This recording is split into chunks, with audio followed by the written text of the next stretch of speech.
Olá, caro amigo, tudo bem? Aqui é o professor Wander e vamos a mais uma aula do nosso curso de eletrônica. Estamos aqui já há algum tempo nos circuitando, vendo uma série de circuitos. Tá, e vamos ver o que hoje? Vamos ver conversores CC-CC isolados. Bom, é aquele onde eu entro com uma tensão, saio com outra, porém eu não tenho contato entre as partes. Eu tenho isolamento elétrico entre as partes. Tá? Nós já tínhamos visto aqui conversores CC-CC não isolados. Vimos esses caras aqui, vamos dar uma olhadinha daqui a pouco. E vamos dar uma olhadinha rápida nos isolados agora. Olha lá. Na aula 34, conversor Buck. Na aula 51, conversor Buck-Bust. Na aula 49, conversor Bust.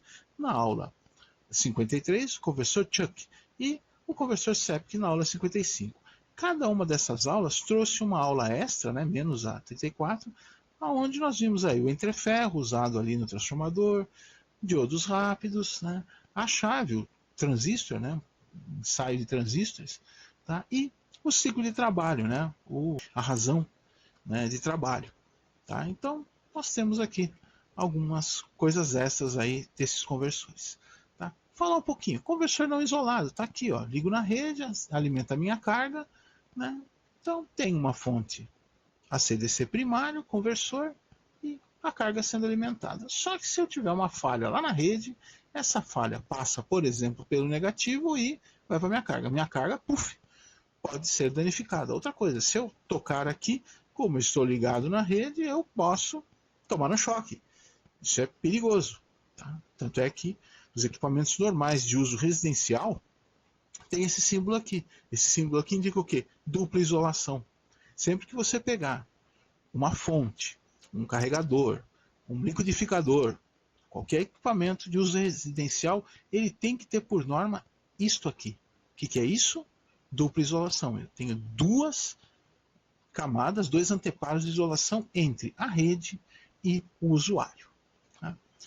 Então, entra aqui a ideia do conversor CC isolado. Eu tenho lá minha fonte primária, tenho o conversor CC, só que, por exemplo, aqui ó, o negativo, nesse caso, está cortado aqui, ele não tem continuidade. Então o que acontece? Se houver uma falha lá na fonte primária, uma fase ligada em algum ponto, tá? O conversor simplesmente bloqueia. Eu não tenho conexão direta elétrica entre a minha carga, ou o meu operador, o meu manipulador, e a fonte primária de energia. Tá? Isso é muito importante para a segurança. Tá? Vamos dar uma olhadinha rápida nos conversores e seu funcionamento. Primeiro conversor, Flyback. O conversor Flyback é um cara simples, tem um controle PWM, uma chave representada aqui por um transistor, nesse caso aqui bipolar, mas normalmente também se usa FET, um transformador, um diodo que vai fazer o que? A desmagnetização do núcleo aqui, e uma retificação filtra a minha carga. Olha lá, PWM aciona o transistor faz circular corrente aqui pelo enrolamento primário do transformador. Forma-se um campo magnético. Tá? Próximo passo, o transistor corta. O campo magnético tende a diminuir. O que ele faz? Quando ele tende a diminuir, ele força uma circulação de corrente. O diodo Flyback aqui permite a circulação de corrente e com isso eu transfiro energia para a carga. Ah, professor, mas você não transfere energia para a carga quando o transistor chaveia? Muito pouca. Porque eu acumulo energia no enrolamento do transformador, no núcleo do transformador, e depois, quando ele diminui, é que eu entrego para a carga. Funcionamento do Flyback.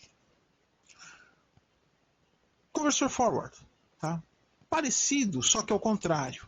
Olha lá, eu tenho um enrolamento principal, um enrolamento para descarga do núcleo magnético, tá? Um conjunto aqui que retifica, filtra e entrega energia para a carga, e um diodo, olha aqui, ó, forward 1, forward 2, Um aqui que permite a desmagnetização e o outro que permite uma circulação de corrente aqui para desmagnetização. Então o que acontece? Olha lá, o PWM aciona o meu transistor, aí sim eu faço uma geração de campo aqui que entrega energia para a carga. Tá? Quando isso acontece, eu formo um campo. Quando eu desligo, eu tenho o campo. Eu tenho que eliminar esse campo, porque se eu chavear de novo em cima, eu vou saturar e não vou conseguir transferir mais nada. Entra em ação os dois diodos, olha lá, permitindo que a tensão gerada no transformador, ao contrário, gere uma corrente que circula no sentido contrário, tanto na fonte quanto aqui no secundário. Tá? E o campo desaparece. Vantagem, você trabalha um pouco melhor. Tá? Você aproveita mais o seu ciclo de trabalho. Desvantagem, você fica queimando energia de um lado e do outro. Uma parte você devolve para a fonte, se é que é útil para ela. A outra parte você queima, você gasta aqui. Então, né, funciona, é bom, tem suas vantagens, sim, mas tem suas desvantagens. Tá? Outra maneira de fazer o forward, com dois transistores, aqui representado por um transistor PNP e um NPN. Né? Então o que acontece? Ligou os transistores, circula a corrente, energia é entregue para retificação, filtragem e carga. Forma-se o campo. Os dois transistores abrem. O que acontece? Eu tenho, através desses dois diodos que estão aqui, ó, né, o campo se eliminando e eu desmagnetizo o núcleo do transformador. Através desses dois diodos, né, e desse diodo forward aqui. Tá? Então, são maneiras aí de eliminar a magnetização, de trabalhar com a magnetização. O flyback cria magnetização e entrega energia na desmagnetização, o forward entrega energia na criação da magnetização do núcleo, só que eu tenho que descarregar essa energia que está armazenada aqui no núcleo. Push-pull. Push-pull é um pouco diferente, né? Eu tenho dois transistores, tá? Com diodos de proteção contra surto, e um transformador com center tape, normalmente dos dois lados. Por quê? Normalmente isso aqui é usado para sistemas de maior potência e a retificação aqui é feita em moda completa. Tá? Alguém vai falar, professor, mas por que o pessoal não usa um enrolamento só e 4 diodos? Porque devido à frequência, fica muito difícil fazer os 4 diodos cortarem com eficiência. Você pode ter perda. Muito bem, olha lá. Como é que isso aqui funciona? Tá? Um lado do transformador entrega energia de um lado. Forma campo, forma. Na hora de desmagnetizar, eu aproveito a desmagnetização e faço circular corrente no sentido contrário. Entrego energia pelo outro lado. Retifico o outro lado. Tá? E assim eu fico trocando, né, de lado, né, entregando energia sempre para minha carga. Já é um sistema mais eficiente e exige um transformador mais complexo. Né? Como fazer isso com um transformador um pouco mais simples? O secundário normalmente não tem jeito. Você quer drenar mais energia, você vai fazer retificação, tá, em onda completa, com center tape, com tomada central do transformador. Mas eu consigo usar um transformador com enrolamento só aqui. Como? Meia ponte. Como isso funciona? Eu tenho dois transistores, um que vai chavear a parte positiva e outro que vai chavear a parte negativa. Cuidado, eles não podem trabalhar nunca os dois juntos. Nunca esses dois transistores operam juntos, senão eu ponho um curto na fonte. Tá? O que acontece? Olha lá. PWM dispara o transistor de cima. Tá? Então eu faço o que? Eu faço uma corrente circular por aqui e através desse capacitor aqui. Ó. Tá? Quando eu quero inverter o ciclo, né, quando eu quero desmagnetizar o meu núcleo e transferir energia do outro lado, o que eu faço? Disparo o outro transistor. Né? Então faço a corrente circular no sentido contrário usando esse capacitor aqui. Né? Então, meia ponte é uma solução interessante, não é uma solução muito custosa na parte de chaveamento, tem lá sua perda de eficiência devido ao conjunto de capacitores. Tá? Mas funciona. Você fica nessa operação. Né? Um lado, o outro. Um lado, o outro. Um lado, o outro. Muito bem. E eu tenho onda completa. Onda completa já é um pouco mais complexo. Né? Já trabalha com uma energia maior. E aí sim, eu tenho um chaveamento de ambos os lados do meu transformador. Vantagem aqui, eu tenho muito mais controle. Não dependo de capacitores. Né? Como é que isso funciona? Olha lá. Primeiro, um transistor.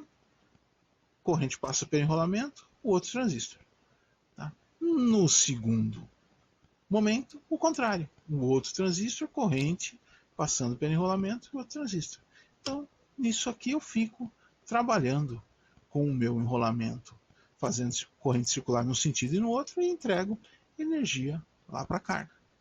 Ok?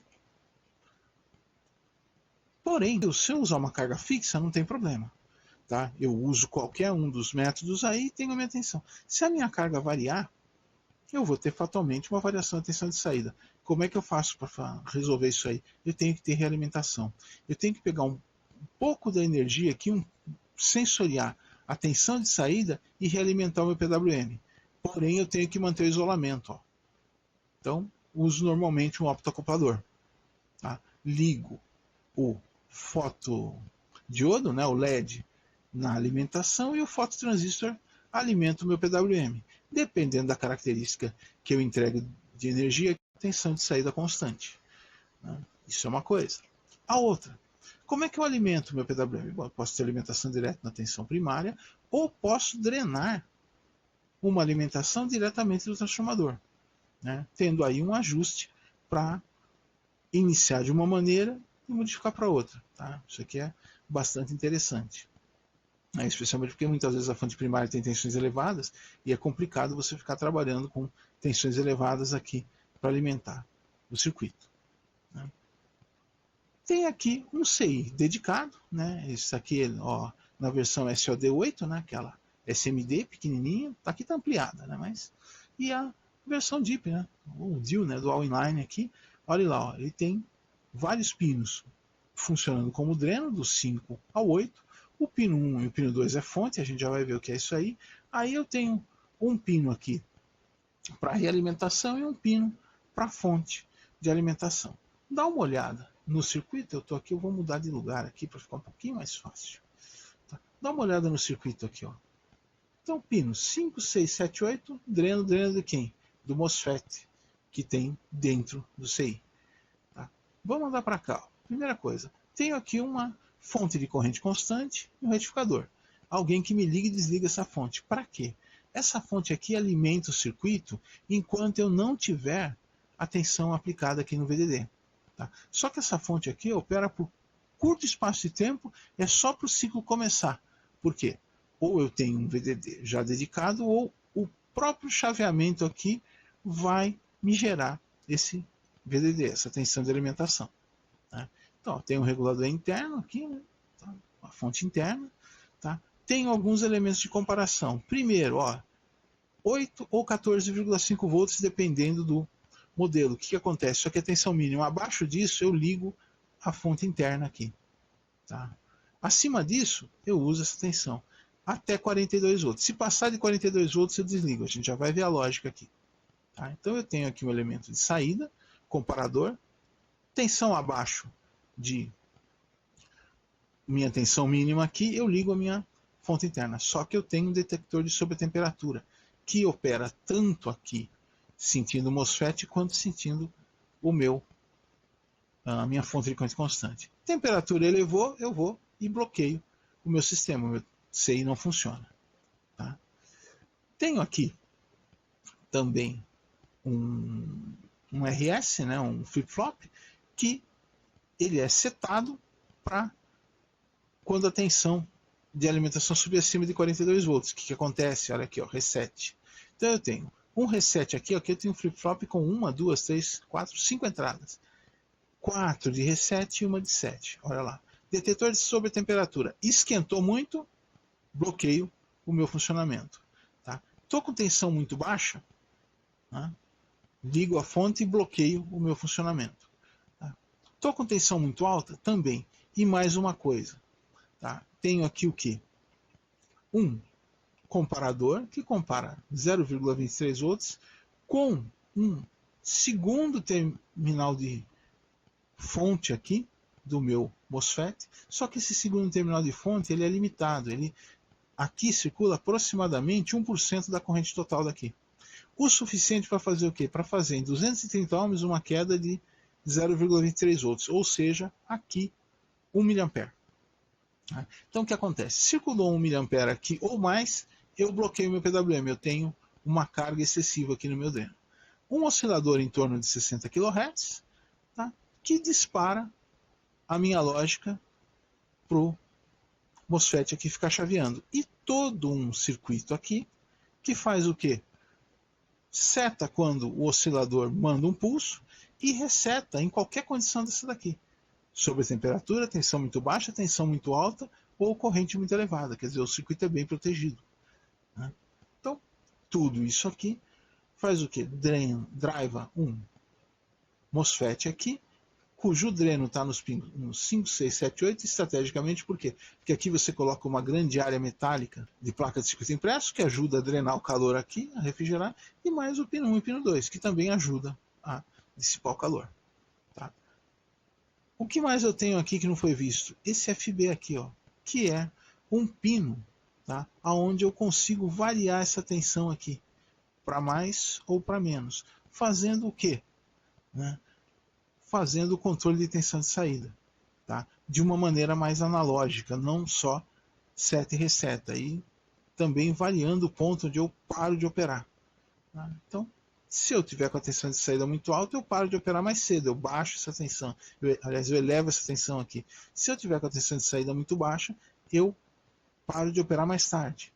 Né? Então, aproveitaram o circuito de proteção também para fazer o controle. E o sinal de controle entra pelo pino 3. Ok? Outro elemento importante, né, o acoplador óptico. Vou voltar para o meu cantinho aqui. Perfeito. Então, olha aqui, eu tenho aqui o acoplador óptico que foi usado no circuito, tá? O EL817. Pode ser o normal, pode ser o M com terminais afastados, ou pode ser o S, que é para SMD. Tá? Tem lá o pino 1, anodo, pino 2, catodo do LED interno e pino 3, emissor, pino 4, coletor do transistor interno. Tá? Existem aqui alguns, né, optoacopladores aí dos mais variados tipos. Né? Olha lá, o 4N85 é o mais popular, tá? Fartamente usado. Normalmente você encontra ele de 6 pinos, pode encontrar de 4 também.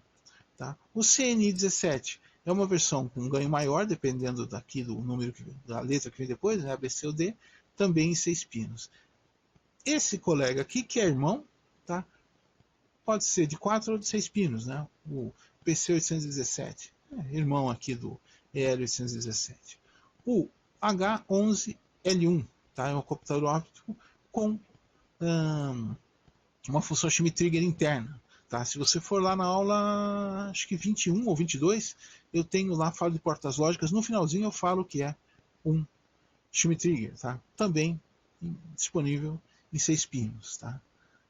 Tem o irmão dele aqui, que esse aqui é especial para detectar por zero, né? E tem esse colega aqui, o MOC3021, né? Acoplador com TRIAC, né? Para disparo de cargas AC.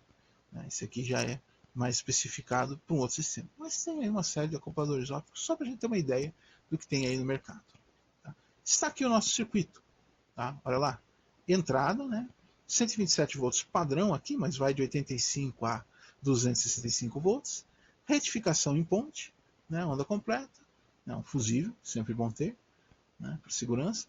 Um choque, para diminuir a ondulação e diminuir o ruído que esse cara gera para fora.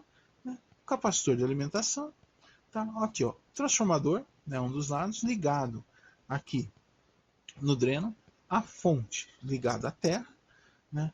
O diodo que faz o efeito playback, ele tem limitação de corrente, tá?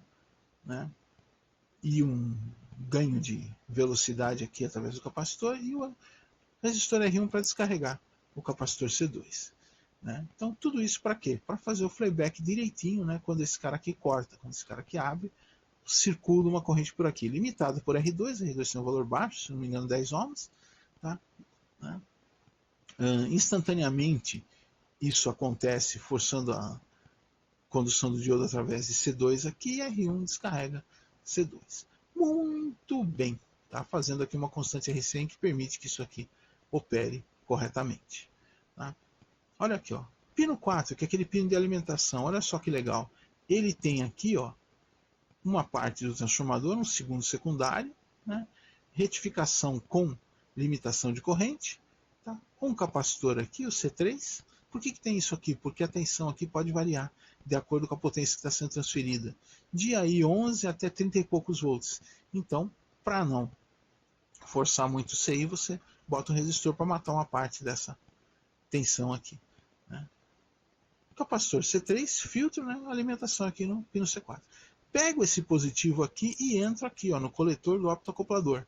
Tá?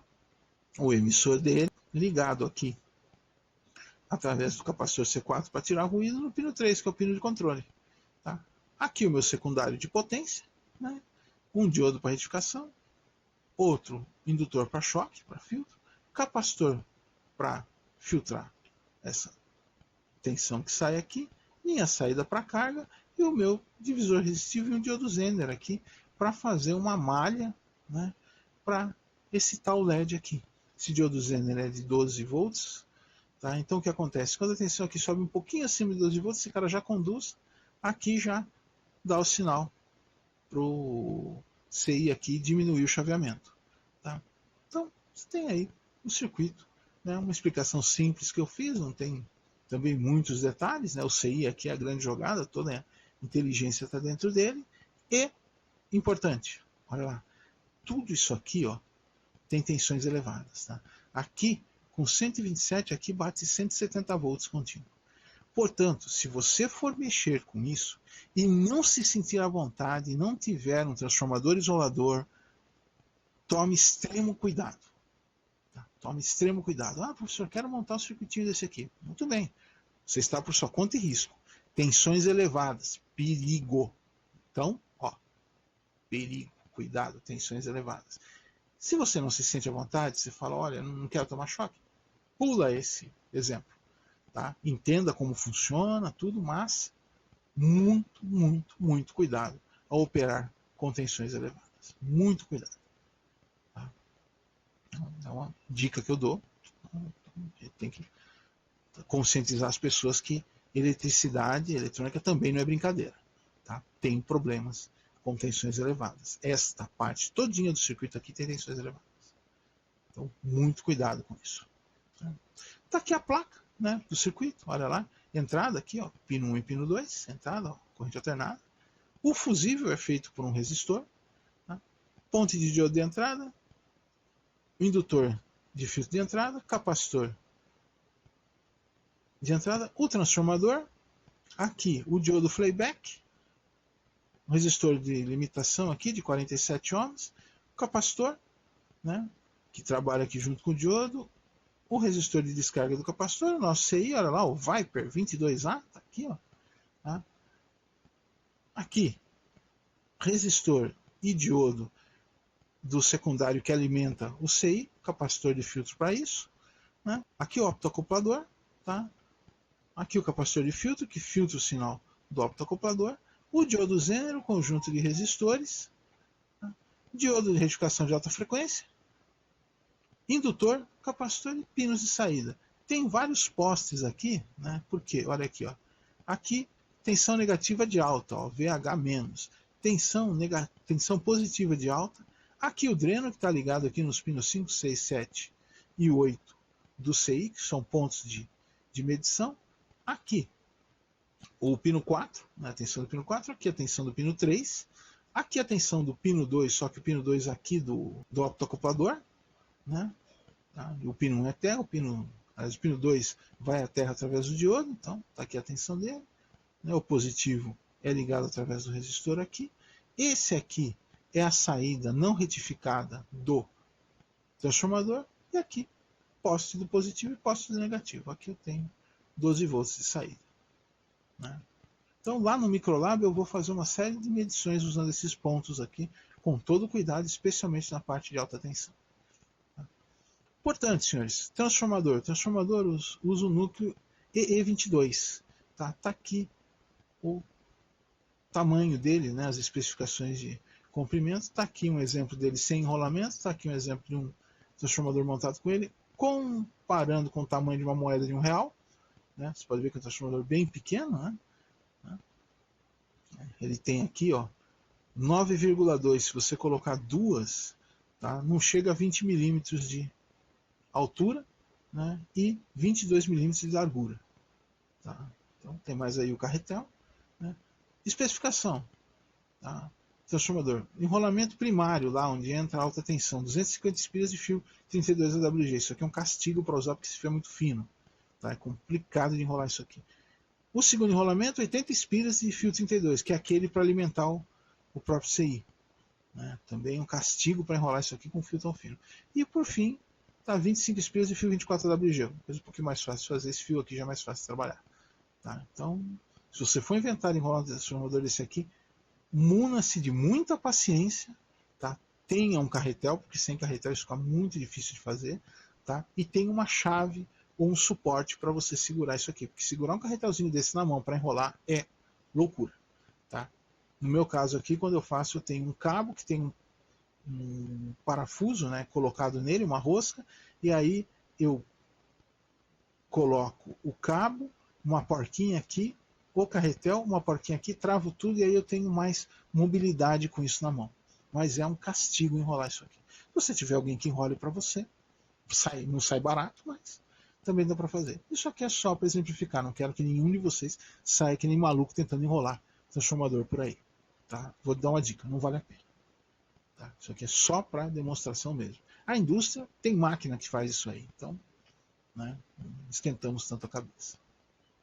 Aqui a lista, né, de componentes, tá, de cada um dos capacitores, resistores, fusível, né, fusível de 1 ampere, na verdade é uma resistência que com um surto acima de 1 ampere ela abre.